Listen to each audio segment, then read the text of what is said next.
اعوذ باللہ من الشیطان الرجیم بسم اللہ الرحمن الرحیم۔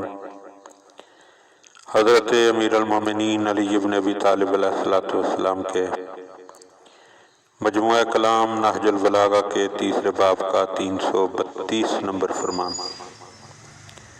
ہدیہ مومنین کرنے کا شرف حاصل کیا جا رہا ہے۔ وقال علیہ السلام، آپ علیہ السلام نے ارشاد فرمایا، السلطان وضعۃ اللہ فی ارضہ،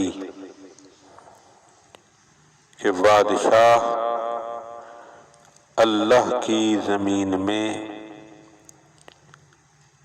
شریعت کی مخالفت سے لوگوں کو باز رکھنے والے ہیں۔ تو اس مختصر سے جملے کا جو نتیجہ اور مفہوم ہمارے سامنے آ رہا ہے وہ یہ ہے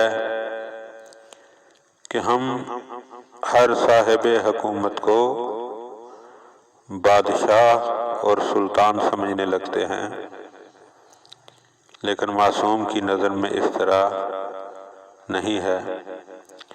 معصوم فرماتے ہیں کہ سلطان اور بادشاہ وہی ہے جو لوگوں کو شریعت کی مخالفت سے روکے۔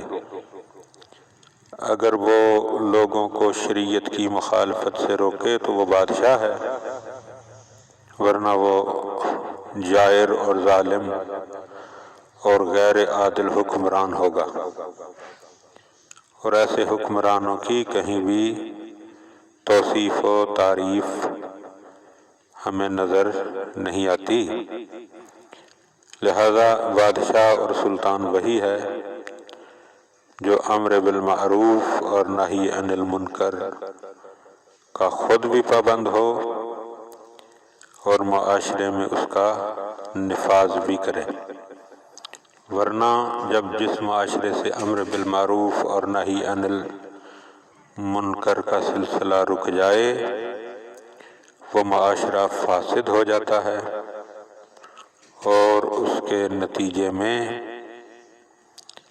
جو ہے وہ بہت سارے مسائل پیدا ہوتے ہیں، اور حضور اکرم صلی اللہ علیہ وآلہ وسلم نے جو وہ نقائص اور مسائل بتائے ان میں سے سب سے اہم بات جو ہے وہ ہے کہ ایسا معاشرہ جس میں امر بالمعروف اور نہی عن المنکر نہیں ہوگا، اس میں اچانک موتیں واقع ہوں گی، اور اس میں جو ہے وہ رزق میں سے برکت ختم ہو جائے گی، اور ظالم حکمران جو ہیں وہ لوگوں پر مسلط ہو جائیں گے، اور پھر لوگوں کی اس حوالے سے دعائیں بھی اللہ قبول نہیں فرمائے گا۔